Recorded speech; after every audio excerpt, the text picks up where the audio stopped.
नमस्कार, मैं हूं आपके साथ मयंक। आज 11 अप्रैल है और ईरान और अमेरिका के बीच इस्लामाबाद में बातचीत हो रही है। लेकिन इसी बीच बड़ी खबर है इजराइल से। इजराइल के 4 शहरों में भयंकर हमले हुए हैं, जबरदस्त हमले किए हैं और हिजबुल्लाह ने लिया है बड़ा बदला। देखिए, कल आईडीएफ ने जिस तरह से हमले किए लेबनान में, बेरूत में और दक्षिणी लेबनान में हिजबुल्लाह के कई ठिकानों को निशाना बनाया गया।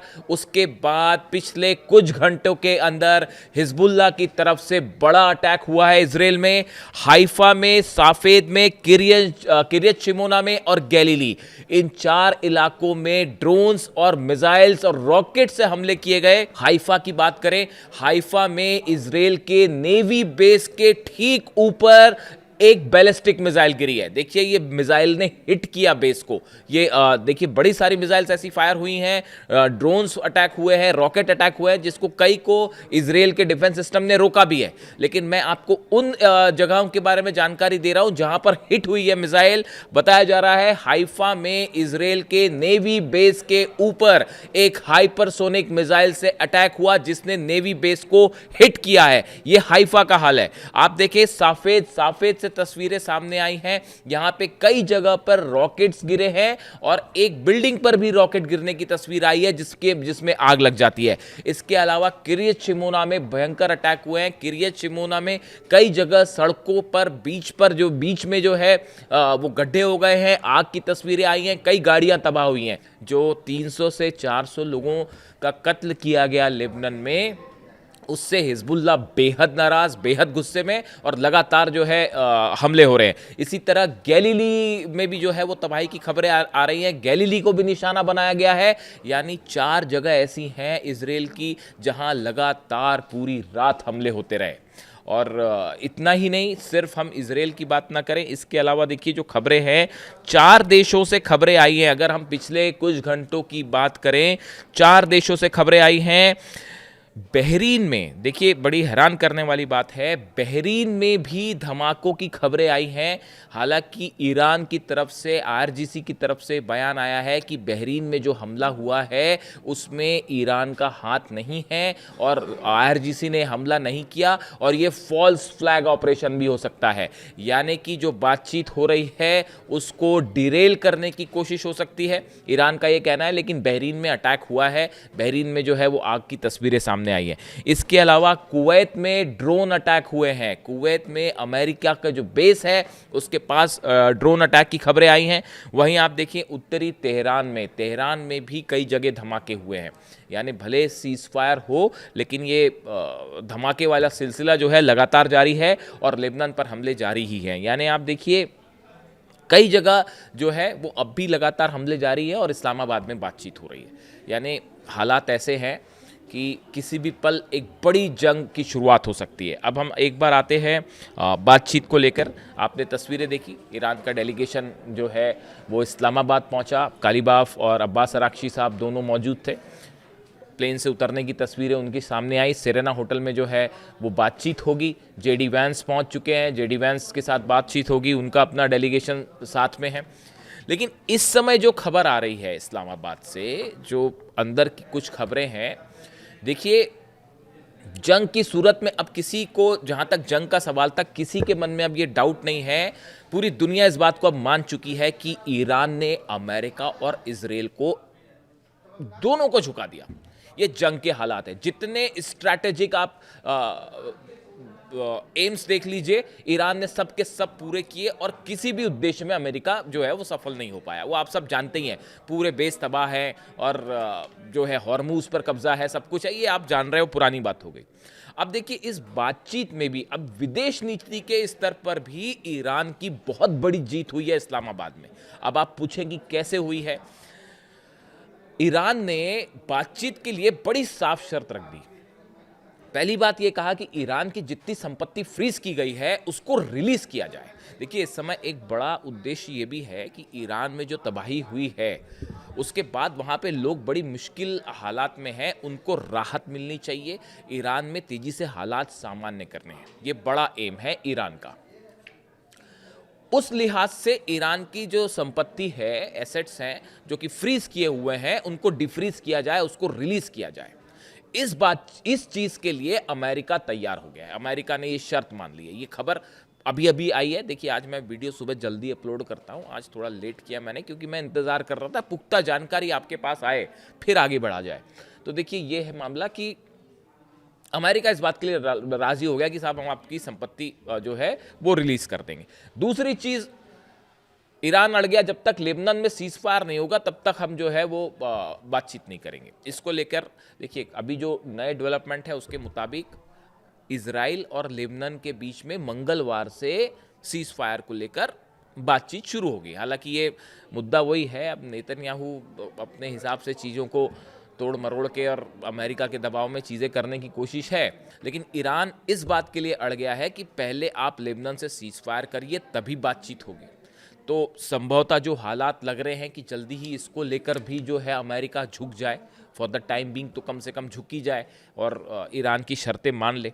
इसके अलावा आप देखिए, हॉर्मूज को लेकर भी ईरान ने अपना प्लान सामने रखा है कि हॉर्मूज जो है वो पूरी तरह तो नहीं खुलेगा, हम अपने मुताबिक खोलेंगे, एक जहाज़ों की संख्या निश्चित कर देंगे कि ये 15 जहाज हैं रोज़ जो वहाँ से निकलेंगे। यानी हॉर्मूज को लेकर भी ईरान ने अपनी शर्तें रख दी। ऐसी जो प्रमुख 3-4 शर्तें हैं जो कि इस बातचीत को शुरू करने के लिए, ये डील की शर्तें नहीं है, आप समझिए इस बात को। वो शर्तें अलग हैं कि जो है यूरेनियम एनरिचमेंट का क्या होगा, 450 केजी जो यूरेनियम है उसका क्या होगा, न्यूक्लियर प्रोग्राम का क्या होगा, वो सब बातें अलग है। ये बातचीत शुरू करने की शर्तें थी, ईरान ने रखी थी कि भाई अमेरिकी सेना को पहले पीछे करिए आप, ये भी एक हिस्सा था। तो ये जो शर्तें हैं, ये इन पर जो है अमेरिका लगभग राजी दिख रहा है, जैसा ईरान की मीडिया से खबरें। ये ईरान की विदेश नीति की जबरदस्त कूटनीतिक जीत है, इसको मानना पड़ेगा आपको। देखिए, कूटनीति की जीत हर हालात के मुताबिक जीत और हार तय होती है। कोई ऐसी चीज नहीं है कि ये चीज जीत तय हो गई तो डील सफल हो जाने वाली है। मेरी व्यक्तिगत राय है, डील तो कभी सक्सेसफुल हो ही नहीं सकती, सवाल ही नहीं है डील सक्सेसफुल। ये तो बातचीत शुरू करने के लिए जो शर्तें थी वो मान गया अमेरिका, ऐसा अभी लग रहा है। अब देखिए, उसमें एंड टाइम पे कुछ परिवर्तन हो जाए तो एक अलग बात है, लेकिन फिलहाल ये ईरान की कूटनीति की जबरदस्त जीत है, इसमें कोई शक नहीं। अब देखिए, मामला ये है कि इस जो टॉक्स हैं सेरेना होटल्स में जो टॉक्स होगी, इसमें सऊदी और चाइना भी अप्रत्यक्ष रूप से शामिल होंगे। इस तरह की खबरें हैं कि सऊदी का एक डेलीगेशन और चाइना का एक डेलीगेशन भी इस्लामाबाद पहुंच चुका है।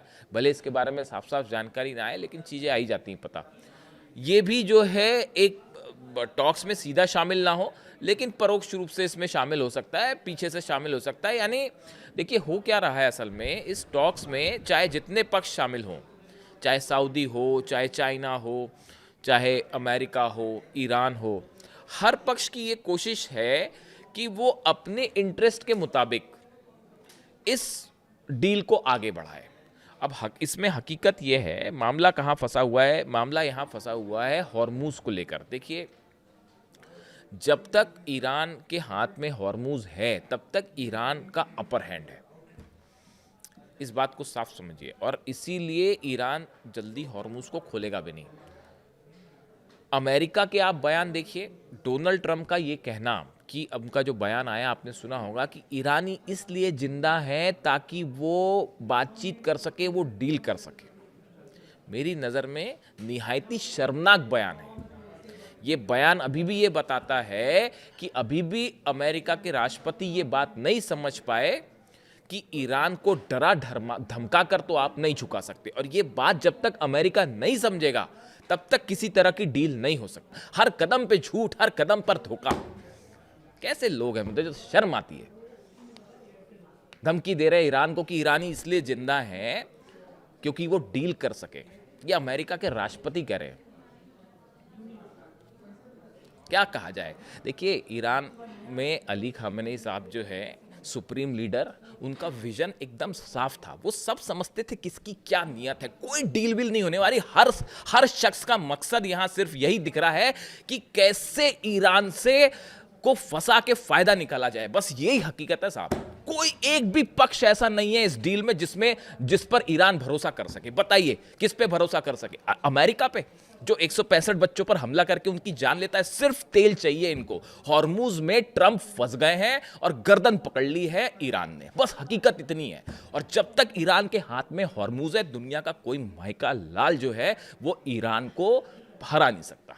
ये भी हकीकत है, ये हर स्ट्रैटेजिक एक्सपर्ट इस बात को समझता है। और ये जो डील वील बातें हैं ना, आप समझिए इस बात को। इसीलिए अली खामेनी साहब कहते थे अमेरिका से बातचीत करने का कोई मतलब ही नहीं है। मुझे तो कभी कभी ये भी लगता है कि अगर उनका असैसिनेशन नहीं होता, वो जिंदा होते ना, तो वो अपना डेलीगेशन भी नहीं भेजते और बात ही नहीं करते इनसे। मुझे तो कभी कभी ये भी लगता है। किससे बात करोगे आप? नेतन्याहू से बात करोगे, इजराइल से बात करोगे, अमेरिका से बात करोगे, क्या बातचीत करोगे? तो खैर, अब हालात ये है कि बातचीत होनी है तो ये 4-5 शर्तें जो सामने रखी थी ईरान ने, वो फिलहाल ऐसा लगता है कि उसको लेकर बातचीत आगे बढ़ेगी। लेकिन अब सवाल ये है कि इस बातचीत में होगा क्या? ये जो बड़े मुद्दे हैं, uranium 450 kilo, nuclear program, missile program, ये सब चीज़ें ऐसी हैं जो एक दौर में, एक बातचीत में हल नहीं हो सकती। यानी संभावना ये है कि अगर बातचीत होती है तो ये फिर कई दौर की बातचीत होगी, जैसे पिछली बार 6 दौर की बातचीत हुई और बीच में हमला हो गया। तो ये कई दौर की बातचीत हो सकती है। हो सकता है कि पहली बार में खत्म हो जाए बातचीत, मना ही कर दे वो, लेकिन कई दौर की बातचीत हो सकती है। लेकिन इसके बीच में एक कॉमन मिनिमम प्रोग्राम जो है वो सामने आ सकता है कि हॉर्मुज से ऐसे जहाज निकले जाएं, या जो है वो फिलहाल अमेरिकी सेना पीछे हटे, इस तरह की मतलब हमले ना करे। इस तरह का एक बेसिक एजेंडा तय हो सकता है, जिस पे आज जो है वो किसी तरह की मुहर लग सकती है। इस तरह की खबरें हैं, लेकिन समझौते की तरफ वो अभी कहीं दूर दूर तक सीन में नहीं है। और इस बीच जो ये खबरें हैं अलग अलग, जो 4-5 शहरों में, 4-5 देशों में जो धमाके की अलग अलग खबरें हैं, और लगातार लेबनान पे भी हमले जारी हैं, और उधर हिजबुल्ला जो है वो इजराइल पे हमले कर रहा है। इन सब सूरत में, इन सब सूरत हाल को देखते हुए इस्लामाबाद से जो भी खबर आती है, वो खबर मिडिल ईस्ट में अगले कुछ दिनों में हालात क्या होने वाले हैं इसको तय करेगी। डोनाल्ड ट्रंप का ये कहना कि हमारे जहाज तैयार हैं, उसमें हम और आधुनिक सबसे हथियार तैनात हैं, और हम पिछले बार से भी बड़ा हमला करेंगे अगर डील नहीं हुई तो। यही बात अली खामेनी साहब कहते थे कि ये बातचीत करने के पहले ये तय कर देते हैं कि इसका अंत क्या होगा, इसका निर्णय क्या चाहिए। इसीलिए इनसे बातचीत करने का मतलब नहीं है कि वो पहले से ही तय कर देते हैं कि बातचीत भी करो और ऐसी बातचीत करना और यही निर्णय होना चाहिए, वरना हमला कर देंगे। तो ईरान ने कहा हाँ करना है जो कर लो, चलो।